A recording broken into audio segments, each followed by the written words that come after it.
What is up, everyone? Welcome back to another episode of the Fantasy Fellow Show. My name's Kyle. In this video, I'm recording this on Monday night after the Monday Night Football game. We're going to go over my waiver wire report for Week 11 here. We're going to look at the injuries, and then we'll go through all the positions and try and find some guys that you guys might be targeting on your waiver wires today or tomorrow whenever you have them. So let's hop right into it. I did put the link in the description below if you want to check out the article as well. And then I highly recommend checking out over on my website. You can see the tweets that I put out. Click on this one by PFF. That's got all the backfield and the routes and the usage that you're looking for. So that's an extremely useful tool by PFF, and it's free. So check that out. I can't plug that enough. The bye weeks this week: Miami, Seattle, Tampa Bay, and Jacksonville. The injuries to monitor. I'm not sure what's up with Colt McCoy, but he had a knee injury. They had the backup come in for him. So I'm assuming Kyler Murray's going to be fine. I do have him listed here as a hamstring injury, questionable for Week 11. I think he's going to play. You have Matthew Stafford with a concussion. He's going to be probable for Week 11, but we'll monitor his reports as well. I think you go into the week expecting Stafford and Murray both to be ready. You have Leonard Fournette with the hip injury. Now the Bucs are on bye, so assuming he's going to be, getting a nice week of rest, and then he's got the questionable tag for Week 12. I think he's going to be fine, but we'll talk more about Rachaad White when we get to the running backs. Khalil Herbert, I didn't hear anything today on his hip injury. It sounded like he left the game yesterday, didn't return. If he's going to miss any time, that's going to make David Montgomery a high priority. So we'll monitor this injury throughout the week. Ezekiel Elliott, questionable with the knee. I think he's going to play again. He had the bye week last week, sits this week, so he's going on a couple weeks rest now where he should be just fine. Gus Edwards is going to be returning from his hamstring injury. They had the bye last week. We're going to list him as probable this week. And it's going to make that backfield pretty muddy with Kenyon Drake looking good the week before. Mark Ingram, questionable with the knee. The bad news was Cooper Kupp. He has the high ankle sprain, which is like the dreaded 4 to 6 week injury. So not great if you've been, hanging on to Cooper Kupp and he's been winning you weeks. This is a huge blow. So in his stead, we'll probably be looking at Allen Robinson, maybe Van Jefferson, maybe a couple other guys on the wire. Let's look at Jerry Jeudy. He had the ankle injury as well, and unfortunately, he got hurt on the first play of the game, so he was not able to help us in fantasy this week. I have him listed as questionable. It doesn't seem like it's serious. It sounded like he avoided any major ligament or any high ankle sprain damage, so I think Jeudy will be fine. Maybe misses a game at the most. Juju Smith-Schuster left with a concussion. He'll be questionable for Week 11. Jamar Chase, I have him listed as doubtful for Week 11.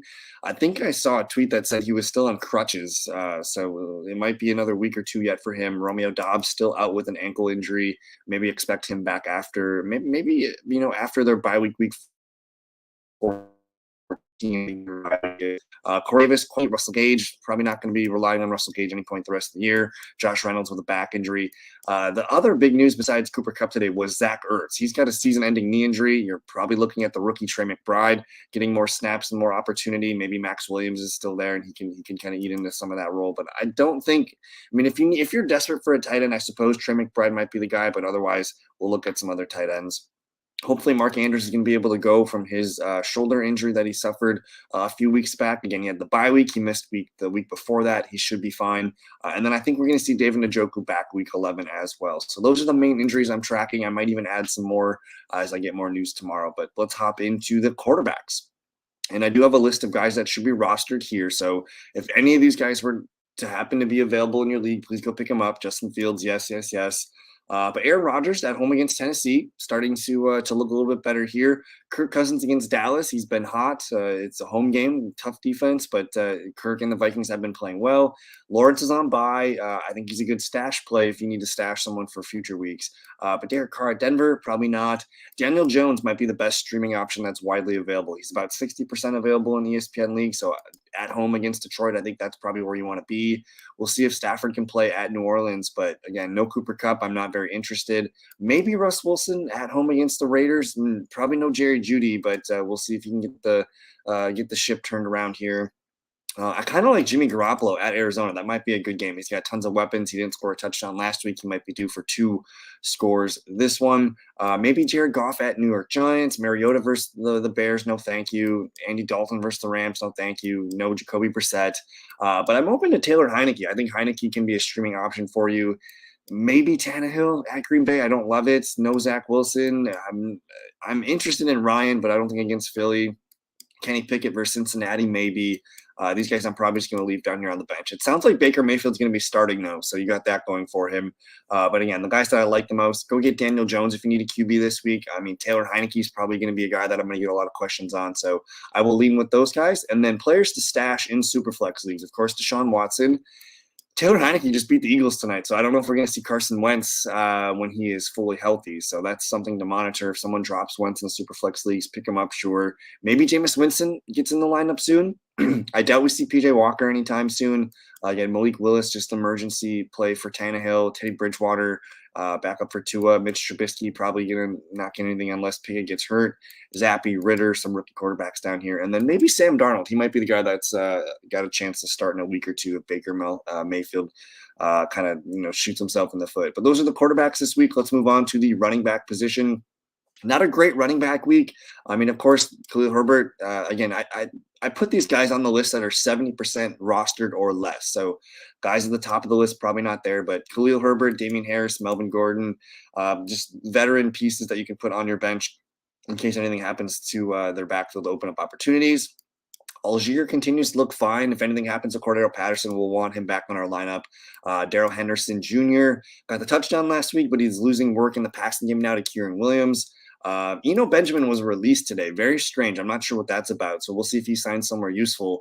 But I just want to stress at this point of the year, you want to be stashing as many running backs as you can. Even if you don't need them, stash running backs because it just takes, one quick injury and then all of a sudden we're looking at, potentially Chuba Hubbard, maybe being someone that we're caring about. So stash these running backs as many as you can. The guy that I think has the best chance of being available and can be kind of a nice boost for your team is Elijah Mitchell. He split time with Christian McCaffrey. McCaffrey, of course, got way more snaps, but Elijah Mitchell looked better on his touches. So he's a guy that's going to force the committee for touches. I think Mitchell can be a low-end RB2 flex play every week. I'm going to star and bold Brian Robinson because he's 51% rostered, and he looked actually pretty good tonight against the Eagles, and they're going to play the Texans this week. I can see Brian Robinson starting in my RB2 or flex spot this week. Naheem Hines is not looking good. 2 weeks, 2 duds. Cam Akers probably droppable at this point. I might remove these guys from the waiver wire column. But Kenyon Drake, remember him on Monday Night Football? He looked like a really, really good running back in that game. But with Gus Edwards coming back, that'll take some of his touches away. But I still think he's worthy as an RB2, kind of a low-end RB2 flex play. Edmonds, we'll see if he continues to get more work in Denver. Chuba is just a flex kind of handcuff stash. Same with Madison, just a handcuff stash. Latavius Murray gets enough work, 7 to 10 PPR points, and he'll get you a potential goal line carry. Back on the wire this week, Rashad White, and they do have a bye week, so Fournette's going to get healthier. But starting week 12, we might see Rashad White. I mean, he took over the snaps. He started the game. He's getting the touches. So we might see Rashad White fully take over in week 12 here. So he would be the priority. He should be the number one waiver wire pickup of the week. And then I'm going to probably go back and star and bold Isaiah Pacheco because Clyde Edwards-Helaire, guys, I think it's officially done. Put a fork in him.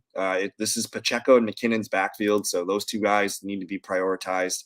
McKinnon, of course, in PPR leagues, I wouldn't mind leaving him in there as my RB2. And then Pacheco, as the weather gets colder, he might be getting more carries on the ground. And then Kieran Williams, he only got 6 points or whatever. That's fine, but he got in there. He's a passing down back. He only got 1 carry, but I think there's a nice base here for him to grow. And with no Cooper Kupp, man, they're going to need some playmakers. So very interested in Kieran Williams. Jalen Warren, I should probably star and bolt him as well because he kind of forced a 50-50, almost a 50-50 split with Najee Harris. Najee Harris owners are probably pretty frustrated right now. And then stash Samaje Perine. I know Mixon's been playing well, but down the stretch, anything happens to Mixon, you're going to want Perine. And Keontae Ingram's going to be the next man up behind James Conner. So those are the running backs. Again, I'm going to go back and kind of highlight and star and bold some of these guys here. But Rashad White's the clear dude for the running backs this week. At wide receiver, it's hard not to talk about Christian Watson in his 3-touchdown game. He's going to be very difficult to trust every week, but now that the cat's out of the bag, and if you need someone at your wide receiver 3 flex spot, why not put him in there? He can get open deep. He's so fast. He's got some potential fun games ahead of him. So Watson is the preferred pickup this week. If you can't get Watson, go pick up Kadarius Toney. I do have Allen Robinson up here as well. So if he gets put out on the waiver wire, go ahead and grab him because we know Cooper Kupp's going to be out for a while. I mean, Pickens, Robinson, Tony, these guys need to be rostered. Maybe there's more focus on Elijah Moore coming out of the bye week. They rumored to put him in the slot going forward, so I'm open to Elijah Moore being useful. Zay Jones continues to have a nice game every now and then as the Jags kind of number 2 receiver. Odell Beckham, again, I don't love picking up Odell Beckham. I just don't know how useful he's going to be for fantasy. He's more of like a real-life NFL playoff ad. Traylon Burks coming back and getting nice usage. He didn't have a great game, but he can have good games coming forward. And then actually, I thought Julio Jones looked really nice. Again, he's hard to trust with his injury history, but he actually looked really nice against Seattle. And then probably the biggest, like, most consistent player on this list is Donovan Peoples-Jones. Like, he's a legit wide receiver 3 flex option, and he has been for the last month and a half or so. So DPJ, if you can't get Watson, go get DPJ. Even Nico Collins. Nico Collins out-targeted Brandon Cooks, out-snapped him, out-routed him. He operated as their number 1 wide receiver. And then I'm going to shout out Van Jefferson because we know, again, Cooper Kupp's out for a little while. So Van Jefferson's going to step into that number 2 role, and we'll see what happens. And then down here, you got Darius Slayton. He caught the nice, long catch and run touchdown. He's the Giants' number 1 receiver. I think that's pretty safe to say. And then Randall Cobb coming back. I think he's coming back on Thursday Night Football. We'll see if you need someone in deeper formats. But again, wide receivers, Kadarius Toney, maybe DPJ, maybe Christian Watson. Let me know if you have questions there. The tight ends will go quickly. If David Njoku's available, go ahead and pick him up. Otherwise, it's Cole Kmet and Foster Moreau. Foster Moreau catches the touchdown with Darren Waller out. The Raiders are in trouble, man.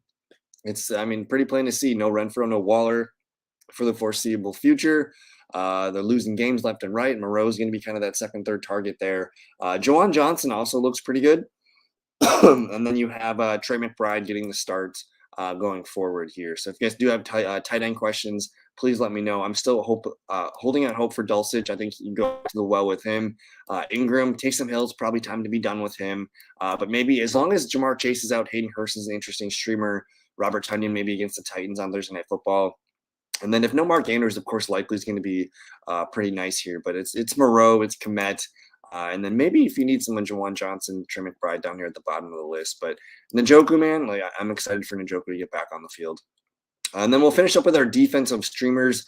Of course, this week, Eagles at Indianapolis. I like the Eagles defense. I like the Bills defense, of course. Cowboys at Minnesota. I don't know if that's a must start this week. I do like the Saints at home against the Rams, though. That's a good spot. No Cooper Kupp.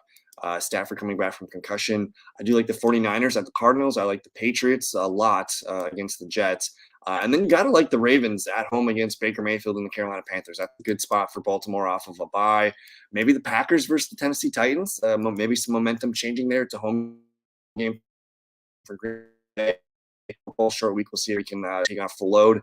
And then you got the Broncos at home against the struggling Raiders. I think that's a really nice pickup there. Maybe the Bengals against Pittsburgh, and then down here the Commanders versus Houston.